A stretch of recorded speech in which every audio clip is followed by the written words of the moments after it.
Have you been curious about the online bingo market, but have been, well, a little doubtful of its potential and how you can actually profit from it?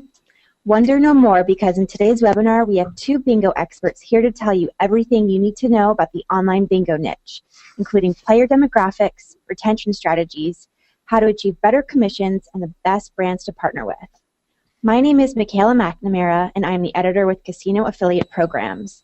For the next hour, I'll be joined by Bingo Super affiliate Phil Frazier and affiliate marketing consultant Greg Powell, who will be telling you 6 keys to profiting from the growing and lucrative online bingo niche. If you have any questions about any of the content presented today, as always, we will be providing an extended Q&A session for the last 20 minutes of the webinar. You are welcome to submit your questions throughout the presentation using the question panel in the GoToWebinar panel.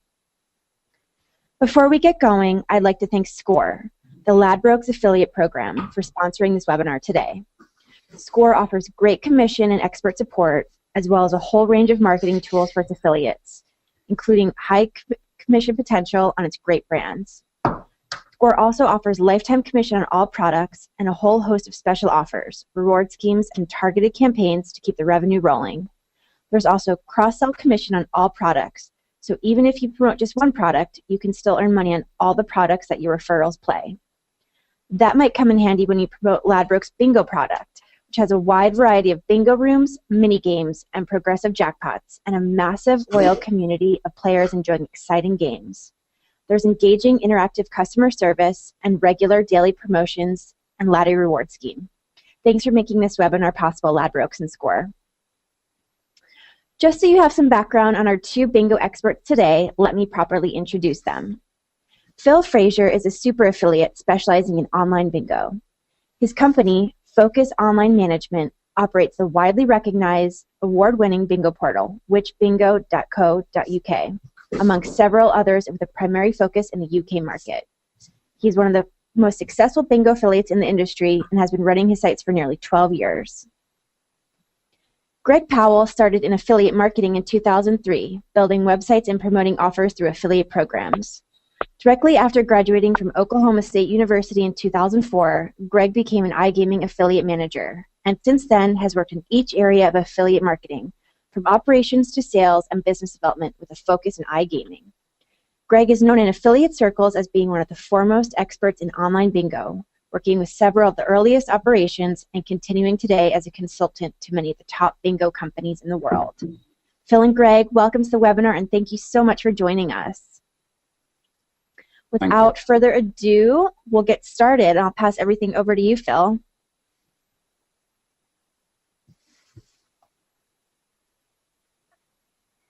Thanks, Michaela, and good afternoon, everybody.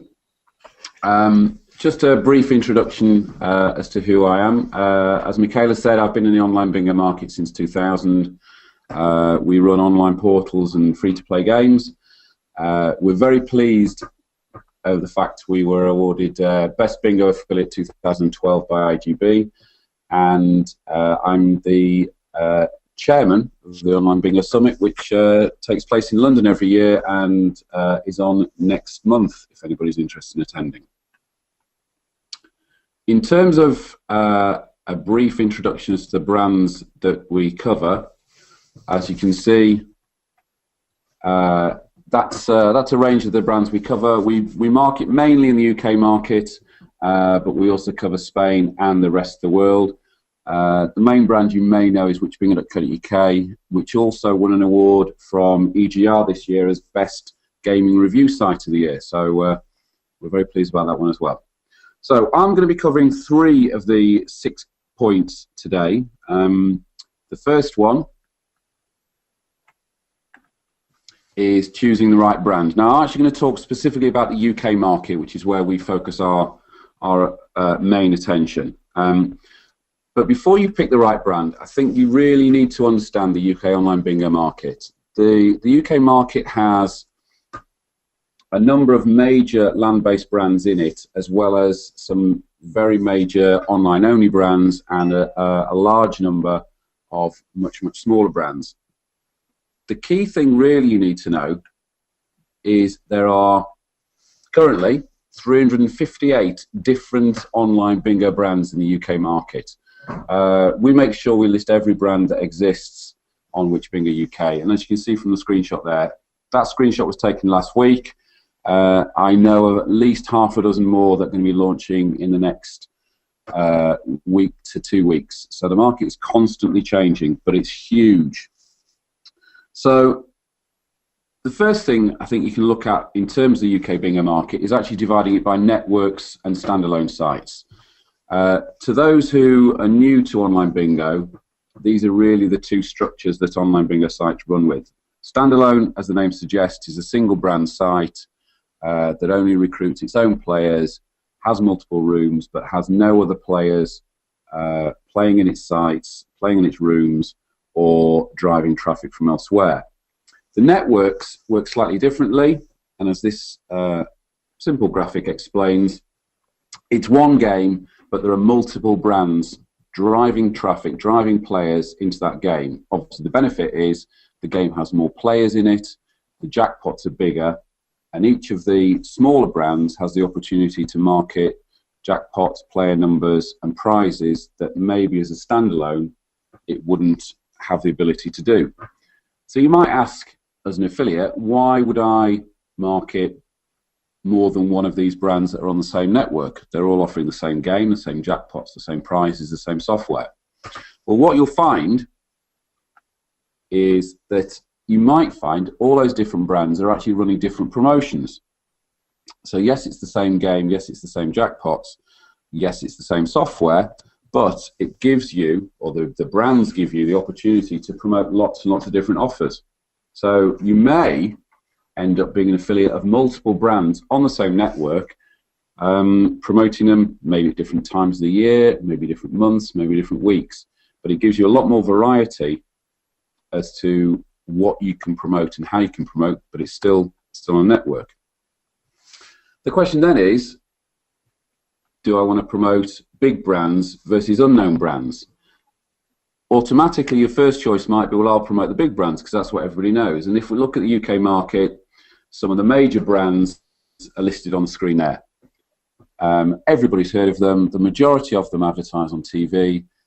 They have huge awareness. And as an affiliate, the logic would be, great, everybody's heard of them. I'll stick a few banners on, I'll write some content about them, and everybody will click on my links and I'll make lots of money. But I would put a big question mark against that, because the UK online bingo market is probably 6 or 7 years old now, and I would argue that the vast majority of the online bingo playing universe out there probably, not definitely, but probably has an account with most of those sites. So as a new affiliate in the market, or even an existing affiliate in the market, you might end up simply doing a restart job for those brands, and also a restart job for existing affiliates who've already tagged players and have lifetime revenue coming from them. So it doesn't automatically follow that the bigger brands are the ones that you want to be advertising. I'm often asked, how many brands should I promote? The answer to that is, it's very much up to you. What I do find is one of the best things to do is maybe have a number of different brands that you're associated with, that you're an affiliate of, but end up or try over a time period to switch them on and switch them off. So your traffic is actually seeing different brands at different times. So you might be an affiliate of 20, 30, 40, 50 brands, but it might not be the right thing to market them all at the same time. By having a variety of brands and switching on and off, you've then got the opportunity to give some variety to your site traffic. The final thing you probably need to consider in terms of choosing the right brand is actually, what's the reporting like? What's the back end like? Is it easy to use? And obviously, within that, how regularly do they pay? Do they, you can do all this work for them, but do they actually pay you? We've come up with situations often where we actually won't promote affiliates or affiliate brands because their back ends are far too complicated, and frankly, they're just too complicated to use, so we don't use them. It might be very good brands out there, but if the actual user experience as an affiliate isn't easy, then we maybe switch off and don't use them. So once you've picked the right brands to promote, the next question is content. And content is arguably the most important part of what you're doing on your site. You can pick a good brand, but if you've got poor content, you won't get any revenue out there. There are arguably two audiences that you're writing for. One is the player, the other is, of course, Google. What I would always recommend to affiliates is write for the player first and Google second. Google will argue that that good content will automatically become SEO friendly. Trying too hard and you generate what is perceived as SEO friendly or Google friendly content, but when the audience comes to read it, it doesn't make any sense to them, it doesn't give them any information, and they end up not playing. And not playing is what you want to, well, playing is what you want them to do, not playing. I would always say to people, remember, Google bots do not gamble. They do not spend any money. So write for players because they're the ones who spend the money. So what are you going to write about? Well, the obvious list is winners, jackpots, progressive jackpots, new games, upcoming promotions, that type of thing. But the thing is, that's what everybody else is writing about. All the other affiliates are writing the same stuff. So what you want to be doing is doing something different. Maybe take the same content, but write it differently. Maybe put it in a different format. Don't just write or publish the press releases that are sent out by affiliates. Do it yourself. Maybe write what your view of a game is. Write some analysis, write some blog pieces, discuss trends. There's lots and lots of information out there. It's not just about regurgitating the same stuff as other people write. If you write unique stuff, you'll get more people looking at your site. So where do you source it? As I said, write it yourself. Look at the game, play the game, review it. You could ask the affiliate manager to supply your content. We will often find that requesting content from affiliate managers actually doesn't generate anything, which is, I have to say, from an affiliate manager perspective, very, very poor. So it's up to you to make the effort. The more effort you put in, the better content you're going to produce. What I would finally say is don't scrape it. You'll only piss off other affiliates, and Google doesn't like it either. So please don't do that. So you've written the content. You're working with great brands. How do you actually make money? And obviously this is the most important thing. How do we make money? The first thing is, I would say, is particularly for the bingo market, actually think about the audience. The bingo audience is very different to, for example, a casino audience or a poker audience. We're talking in very general terms, female, 35-54, generally down market.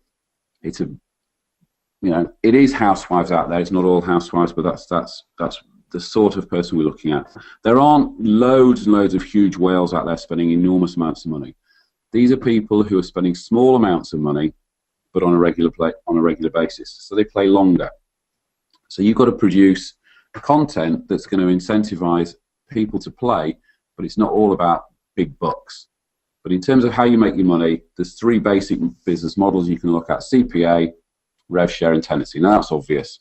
And the question is often, what's the best way of making money out of bingo of those three ideas? Well, let's take some examples. We've got three players here. They all spend £50 a month. Which one is going to make us most money? So let's assume we're on a 25% rev share. We've been offered £50 CPA and £100 tenancy from a client. Mary stays for 1 month and has a total spend of £50. Jane stays for 4 months and has a total spend of £200. And Julie stays for 18 months and we get a total spend of £900. So on our 25% rev share, Mary generates £12.50 for us, Jane £50, and a huge £275 there from Julie. So which way would we pick? Which would be the best way to make most money? On a rev share, wouldn't be very good with Mary, but it'd be fantastic with Julie. On a CPA, yes, you'd probably prefer to take a CPA for Mary. Jane, we're unsure, but no, you wouldn't take a CPA on what Julie delivered for you. You'd be £225 down. And then on a tenancy, Well, Mary and Jane, probably yes, definitely no on Julie. However, it's not that straightforward, because let's just take a look at Mary, okay? Would you take £50 CPA? Would you take £100 tenancy? Well, yes, you might do, but is your client then going to come back and give you £50 CPA next time or £100 tenancy next time? My argument would be no, they wouldn't. And really, you're in it for the long term. You're not in it for the short term. So, you know, think about what's best for you. £50 CPA for Mary, fantastic. You've got £50 in the bank tomorrow. But maybe you won't have £50 in the bank next month. So just think about that. And then finally, and I'm sorry, going the wrong way. Finally, affiliate offers. And what I mean by this is actually offers or promotions being offered by the affiliate manager to you. Now, this is something that we look at all the time. What promotions, what's the affiliate saying to me, or the affiliate manager saying to me that why should we promote their offer? Now, it might be that we maybe don't get as much revenue from the players. But if there's a promotion from the affiliate manager, maybe an extra £10 CPA, £50 CPA, extra cash, win an iPad, win a day out, whatever it might be, that might be the thing that makes me decide to promote that brand. So if there's any affiliate managers out there, have a serious think about promoting direct to the affiliate rather than just promotions to the players, because there are lots and lots of reasons why your brand is or isn't being promoted on a site, and one of them might be that you're not actually reaching out to the affiliate themselves. So that's my time up. I will hand over now to Greg, and he will take you through the 4th, 5th, and 6th key points to profiting on the online bingo market. And if anybody's got any questions at the end, we're very happy to answer. Thanks, Phil. We're going to pass everything over to Greg now. Hey, thanks again, Phil. That was definitely a ton of good information on the affiliate side of things. I know that your site obviously encompasses just tons of content and good information, and it's always kind of a sort of a standard or testing block that I talk to many new affiliates about when they talk about, you know, content development and design and things like that. And so definitely tons and tons of good information. I enjoyed it myself, so I know everyone else did too. Well, I'm going to talk about my 3 points. I'm just going to talk about from the affiliate side of things, and also try to give a little bit of insight into the affiliate manager kind of / operator type of role. And one of the things that we're going to start with is we're going to talk about designing the website, redesigning the website, and when and when not to do that. So let me kick things off by going straight into that. And instead of talking about when to redesign the website, how to design a website, I'm going to talk about for a lot of people here who are listening to this webinar, and guys who are going to listen to it later. A lot of us have a design right now, a design that may be working to some extent, may not be working to some extent, and we listen to things like this webinar, and we get ideas on, you know, how do I move forward, and I've got to change everything. And that's kind of a key mistake I think a lot of times affiliates make. I've made it personally so many times coming home from conferences or reading a really inspirational affiliate blog, and I think I've got to change things up. And what I need, and it's kind of funny to me when I hear that, and I see affiliates who already have something working, and then they change it for the wrong reason. So I'm going to talk right first of all, before we start anything, about when not to redesign your site. And I kind of the rule of thumb really is, if it's not broken, it doesn't need to be fixed. There's so many times when it's really more beneficial to take the design that you already have and to just modify it rather than scrapping the whole thing. And I think that the second point here is kind of a funny quote, and I put it in quotations because I've heard it said so many times. Affiliates will say to me, well, I'm just kind of tired of my old site, you know, and I'm making money with it. Things are going okay. You know, all my metrics look like they're moving in the right direction, maybe a little slower than I'd like for it to, but I'm just kind of tired of my site. So that's what they do. They go out, they scrap the design, and then And then they sit there wondering, man, why are my profits down? Why are new players not coming through? Especially the most important one, why are my rankings in search engine going down? A lot of times it's because you fix something that doesn't really need to be fixed. And then the third thing is, it's been a year. Obviously, I need to redesign my site. Again, that's not true. Sometimes it is true, and we'll go to that here in a sec. But there's just a lot of times when it's more kind of sticking it out. It's more of taking a model that works, coming up with a good site plan, good site design, and then just adding to it. And like Phil was talking about a minute ago, players love good content. Google loves good content. I've kind of been the same boat of thought that Phil was in, where you write content for players first, and they come back to your site because it becomes an authority. And so a lot of times bingo affiliates, because of our target audience, we have to design our site in a way that doesn't maybe seem very Web 2.0, very savvy, very appealing. However, thinking past that, what's the most important thing here? The most important thing here is converting players and getting players tagged under you, and being able to provide the site design and trust factor that is important to them is really oftentimes more important than us having a site that we think looks really neat. So we'll go on to the flip side of that, of when is the right time to change things. And obviously the right time is when you want to get found by more players.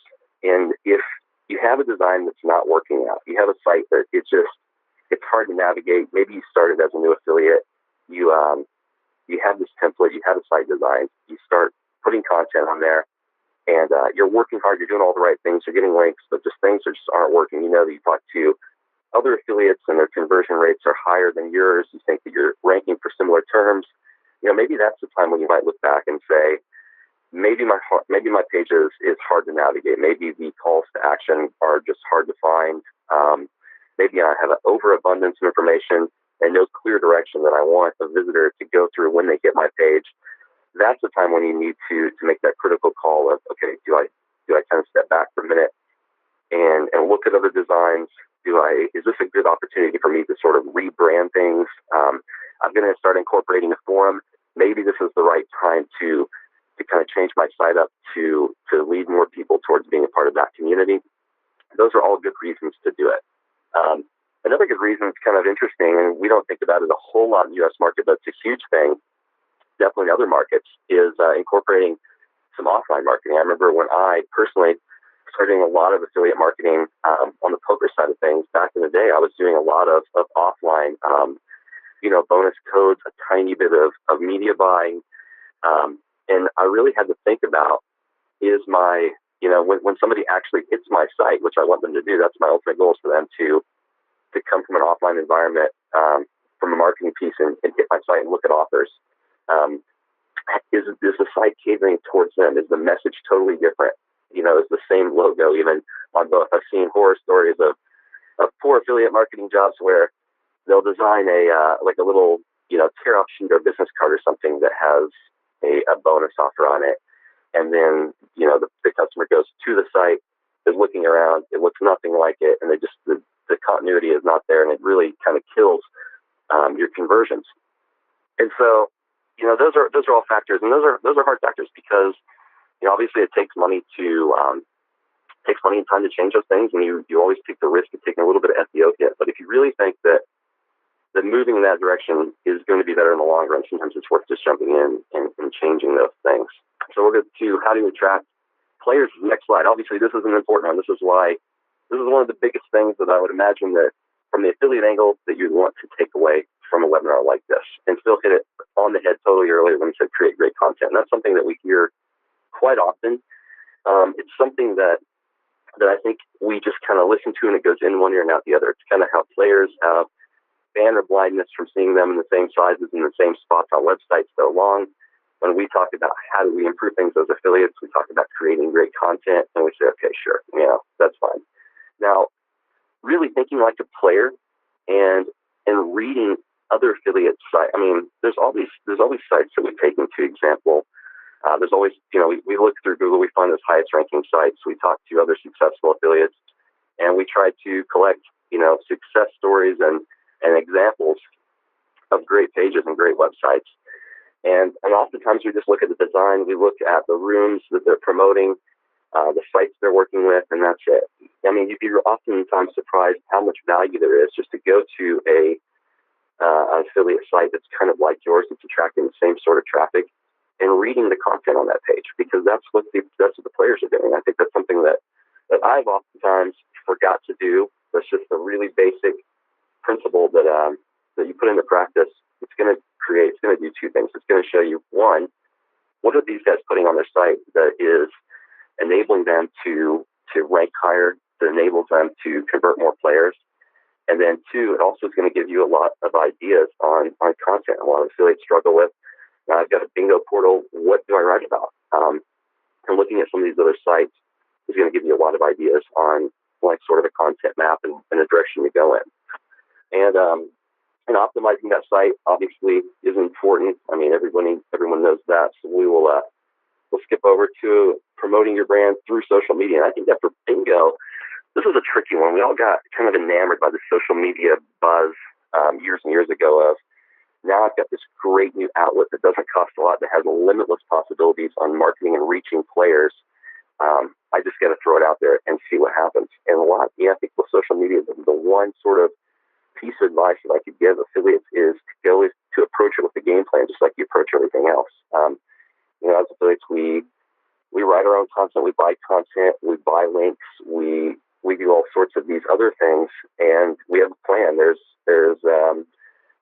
a dollar sign attached to each of these spins, and there's testing that happens. It seems with social media, we just throw tons and tons of it out there. We start Facebook fan pages. We've got no real indication of how successful they are, and we really don't think about how to tie something like a daily Twitter post into our overall tracking. Is this working? Is it worth my time and effort? And more importantly, does it carry the same message that I have on my site? If your site is completely catered towards, a no deposit bonus offer, and then you post every day on your Facebook fan page about players winning jackpots, the continuity is not there. And I think that players, especially now, are really, really seeking out these portals. I call them mega portals. It's kind of a super affiliate type of thing where players are just starting to find trust in these different portals, these different affiliate sites. And it's because it's just, it stays on point, and it's the message that is thereafter. And finally, this is such a huge one. For some reason in bingo, we don't do this. Casino affiliates are masters of this. Poker affiliates used to be amazing at it as well, and that's collecting email addresses and then following up with newsletters. And I use the word exclusive offer all the time, and we're going to hit it in a second when we talk about how to pull the best sort of deals from your affiliate managers. But collecting an email address and following up is an affiliate marketing principle that has worked year after year. We all hate email. It's kind of the evil stepchild of affiliate marketing, but nonetheless, it's something that works very well just because the return on investment is so high. I mean, I've seen so many of these, affiliate summit and different trade shows. You see the cost of attracting a new customer and the different methods that we use, whether it's search, whether it's pay-per-click, and whether or not email. And consistently, year after year, everyone rolls their eyes, but email always seems to be the cheapest way. So once a person hits your site, they trust your site enough to enter their information, make sure you follow up. Don't spam them, but once every 2 weeks, once a month, exclusive offer type email can go really a long ways. And so, it's definitely worth the time, and encouraging players to do that. So now that we've got them on the site, we're going to talk a little bit about converting players. This is obviously something that I think is just key. It's element. It's just like, it's one of those things that we should be spending a whole webinar on, but we won't, because there's just so much more to go after. So let's talk about some of the ways that we go about converting these guys. So we talked a little bit about content. We talked about search. We talked about design. Now they're on the site. You've done the hard work. They're there. Let's get these guys to turn into something of value for you. And obviously, attracting players means commission. That's the name of the game. And then it's kind of a funny analogy. I heard this once. Actually, someone on the forums posted this once, and it just kind of struck me as so simple but so true. And the analogy was when he was talking about doing all these different marketing blitzes, he was doing a lot of press releases and things like that. And he was getting beat up a little bit from some other affiliate colleagues of his of, why are you trying to do so many of these things and trying to get away from, your already successful site? And he said, listen, no matter who it is, even if it's not completely targeted traffic, to me, it's like having more tickets in the lottery. It's a greater chance that somebody's going to convert into, that consistent, like Phil's example a second ago, the player who sticks around for 18 months, that makes you 9 times what the player who comes and leaves does, and it's sort of a risk, not a risk, but it's sort of a gamble on how do we attract those sort of people. And obviously, if we knew exactly where to source those kind of players, then we'd be doing really well. But truth be told, a lot of affiliates, they don't know. They pick a nice niche. They think this is going to be a term that converts really well, or an area that I think that I can be really competitive in the market in, and they go for it. And just by natural selection, you end up with these big players every once in a while. But the main thing here is to publish everything. And what this affiliate was saying, and I did a little follow-up talking to this guy, and really it just made total sense to me. And he just told me some of these things that he was doing. It's funny because he had one of these old, established, always ranking in the top 5 for this great term type site. Yet his whole motivation and his whole marketing drive for the next 12 months was just to publish everything, like the exact words that he used. And he said, I'm gonna start a blog. I don't blog. I'm gonna start a blog about different stories that players tell me. I'm gonna start doing a podcast because I want to give my site a little bit of personality.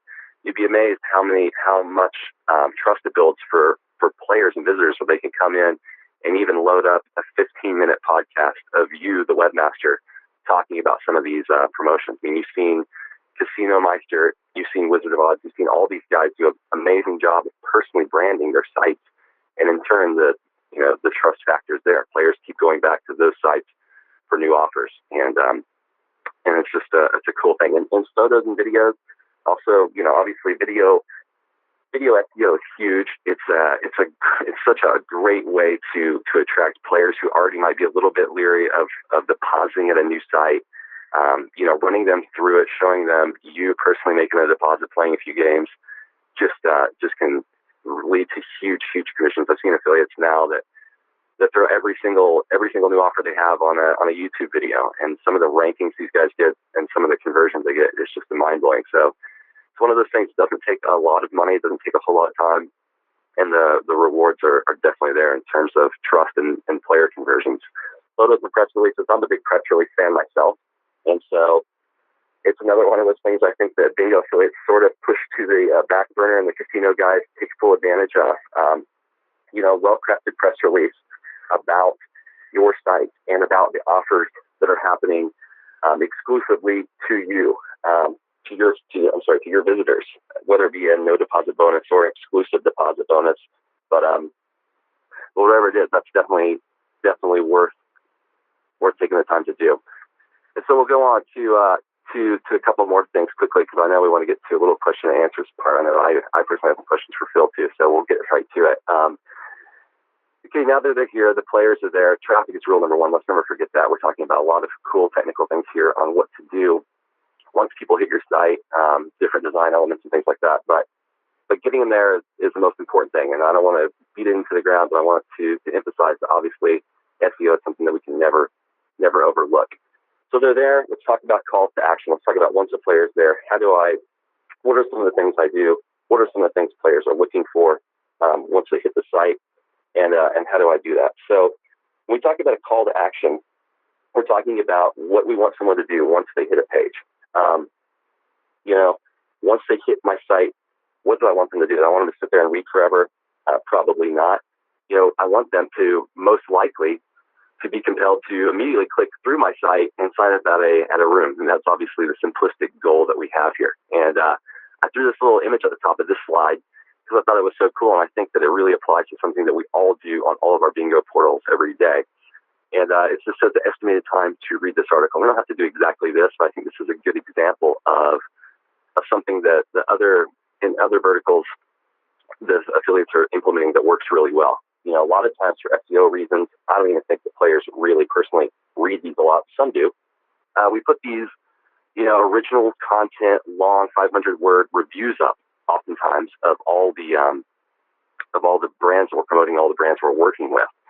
And sometimes you load up one of these pages, you see a banner at the top, and then you just see tons of text, and you're like, oh man, is this going to take me 20 minutes to read this? And truth be told, maybe it only takes 3 minutes to read it. And letting somebody know before they even commit to taking the time to read an entire review, that, hey, you know what, it's only going to take 3 minutes. I might as well see what this room's about. Getting them to engage and to read through these things, oftentimes it's almost going to double your chance of converting someone, because they're going to start to see the different games. They're going to start to see the different promotions. They're going to see when the room was founded. They're going to see that, okay, it's easy to make a deposit. It's easy to make a withdrawal. They're licensed here. The trust factor's in place. And oftentimes I think that goes a long way. So that's just a simple little tip that we could add to our review pages to maybe actually, I don't know. I think review pages so many times for us SEO wise, but they really can be a nice conversion tool, given some of the proper calls to action. The big bottom button is something I think we miss a lot of times.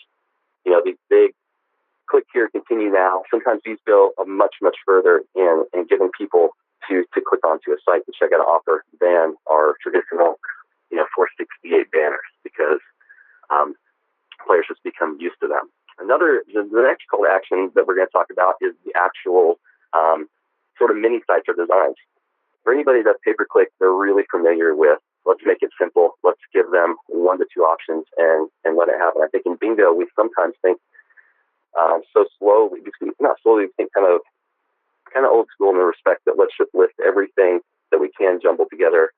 Navigation is still important. Players are used to hitting sites like this one that are easy to navigate, that are easy to understand.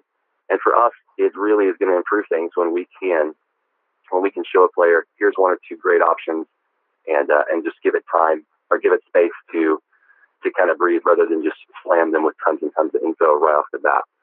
And then finally, the word is action. And it's nobody likes missing a good deal. Players don't like missing good deals. Players don't like knowing that they could have got 100% larger bonus on another site.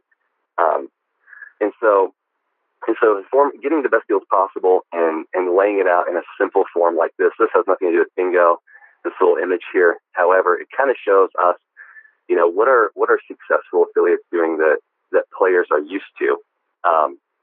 And so kind of doing that is something that we kind of want to talk about. I'm just going to wrap it up quickly with retention and loyalty. And we'll just skip on immediately after this to a little question and answer session. But, at the end of the day, building brand loyalty, building trust is something that we can do. We often think it's on the room to build the loyalty, to build the trust. And it's their job. Once they leave our site, then we're done with them. However, the really successful affiliates have been the ones who build their site into the trust factor. Affiliate, a player is not going to play on the same site for a lifetime. However, that player can bookmark your portal, keep coming back there for news, information, especially if there's a community involved, share their winnings, share their success stories, share their fun times, talk about bonus offers. And as long as you are the place that they go for these offers, as long as your site becomes this bookmark friendly, I always go back to gregbingoroom.com for the greatest offers, for the latest tips.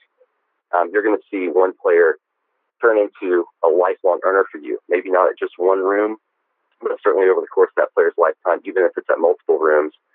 That's kind of the key to success I think we want to keep in mind. So sorry to rush through these things, guys. There's so much here when we talk about these things. Bill's info was obviously great, especially on the content side of things. So I'll flip it back over to our moderators here, and we'll jump into a couple questions from affiliates and tackle them as best as we can. Great. Thank you so much, Greg and Phil, for that great presentation. Let's move on to the question and answer portion of our webinar today. The first question that came in was for Phil. Phil, what can affiliates do to prep for a foray into the online bingo niche? Before they get started and get going in this niche, how should they prepare?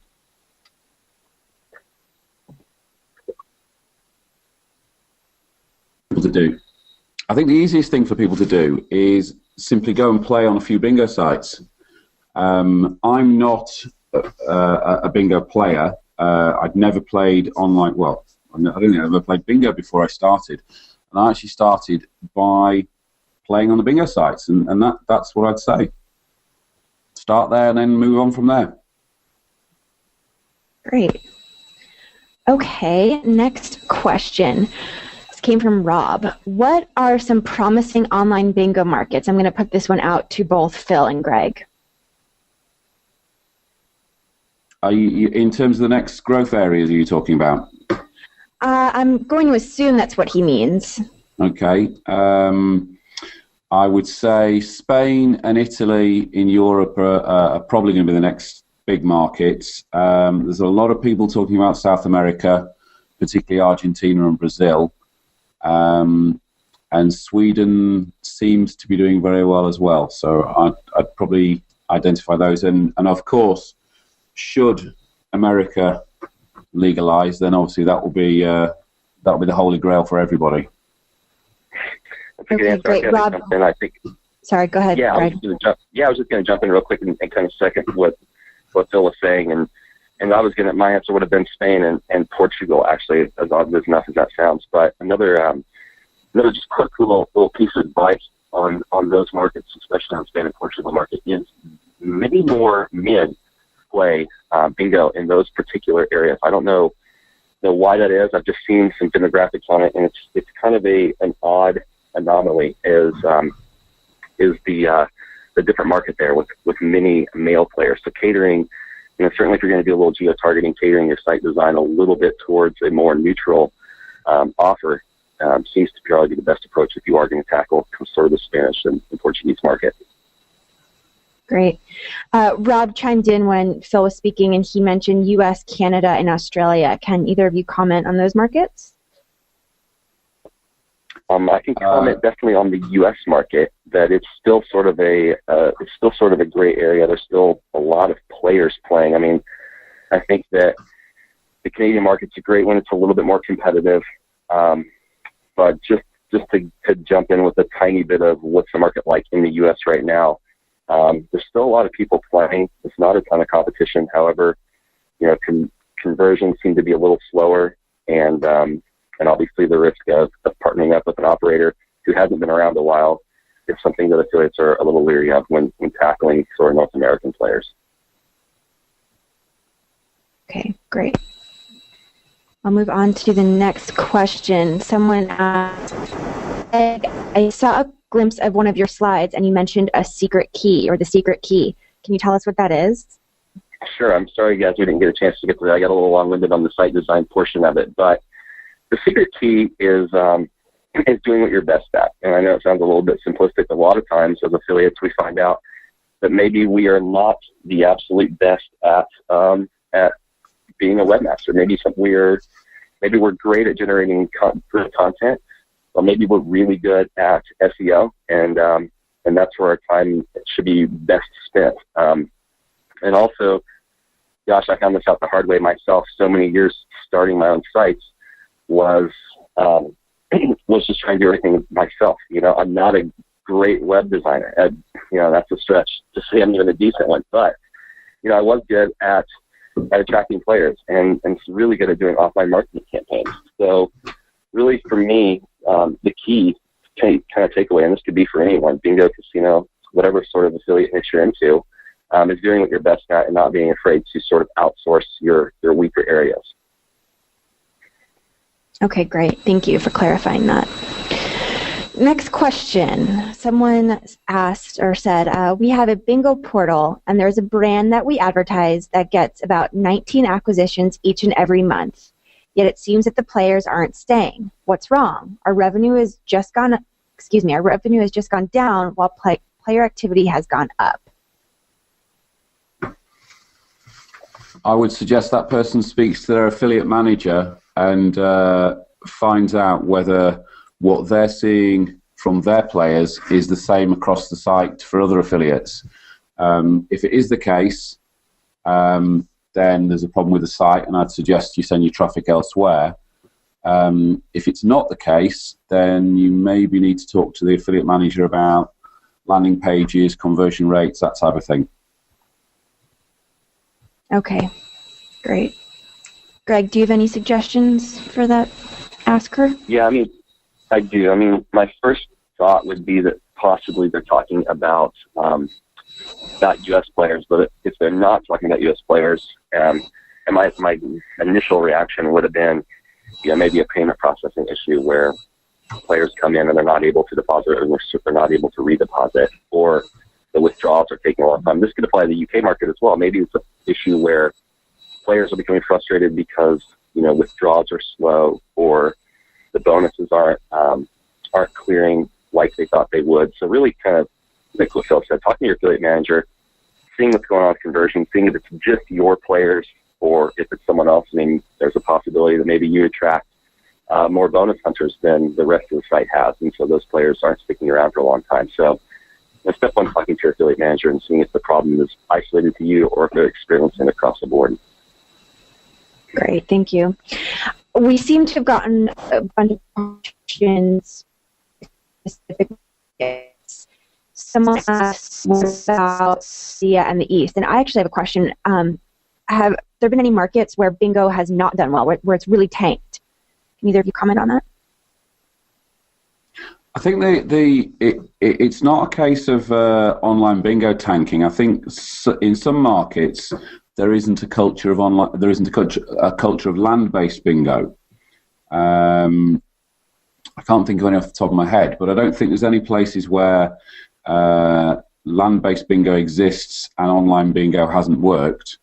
But as I understand it, the Far East has no culture of bingo whatsoever. They don't know the game at all. So anybody who's thinking of trying to get into China with online bingo, maybe not recommended. Okay. Again, a question based on a specific market. Would it be a good idea to establish in the U.S. for when it becomes legal, or should this person just hold off until things get going again? Oh, that's a good question. And I'll tell you that I would always follow the lead of what operators are doing. And I keep a pretty close eye on this sort of situation. I've seen so many UK and just European operators starting to SEO their sites for U.S. search terms in the last 6 months. And I think that the rule of thumb here is we want to be ready day one if and when things change. I mean, we saw with UIGEA, there's not really a countdown clock that we can all watch and say, okay, here's the official date when things are going to change. And I think as affiliates, we kind of need to follow suit with what these operators are doing. Maybe it's not the right time to full-fledged go into marketing to the U.S. player right now, but I think certainly there's value in getting some infrastructure built for when that day comes. If I could turn that around the other way, we had our Which Bingo UK site built and up and had content on it before the UK market really started. So we second-guessed that it would happen in the UK, so when it did happen, we were there and ready. So I would recommend, if somebody's looking at getting to the US market, then maybe it might be a time to get in now. The question would be, though, what you're going to write about and how you're actually going to make any money at the moment, and would you rather be spending your time and effort making money where there's an existing market already? Good call. Great. Thanks, guys. Next question. This is a two-part question from Denny, and I hope I read this correctly, Denny. How many bingo rooms work? And as far as site colors, have tests been done to show what works for other demographics? Does bright blinky work, or ho-hum conservative? Well, the question is, are we talking about an affiliate site, or are we talking about an operator? In either instance, my suggestion would be test both. Yeah, I'm thinking this question is more related towards how does an affiliate design his portal. And I don't know if it's one of those two options. I would say probably a good example would be to look at 888's bingo site. I mean, if anyone's done a lot of testing, I know they've done a ton of testing and gone through multiple site design changes, and they've kind of ended up with sort of this catering towards the middle-aged female player with the color and sort of imagery that they use. So I think they'd be a good example. It doesn't have to be exactly like that, but I think that'll put you in the right direction. Okay, great. Thank you. The next question is for Phil. Can you define and give information on what tenancy is? Sorry, can you say that again? I lost you when you asked the question. Sorry, I know I think my audio is a little funky, but I'll ask it again more slowly. Can you please define and give info on what tenancy is? Oh, right. Okay, sorry. Tenancy would be usually time-based, where you would sell the space to a client. So, for example, 468 banner on your homepage, and you would say to a client, I'm going to charge you £100 for that, and it will be there for the month. So the client pays £100, and then it's very much up to the client to come back whether it worked or not, as the case may be. As I sort of alluded to in the examples I showed, it can work, and the vast majority of our business is based on tenancy. But the downside is if a client pays £100 and generates no players, he's not going to come back next month and pay £100 again. Got it. Okay, that makes sense. Next question is from Jay. We have been talking about the target audience to be females ages 35 through 54. Isn't it high time that...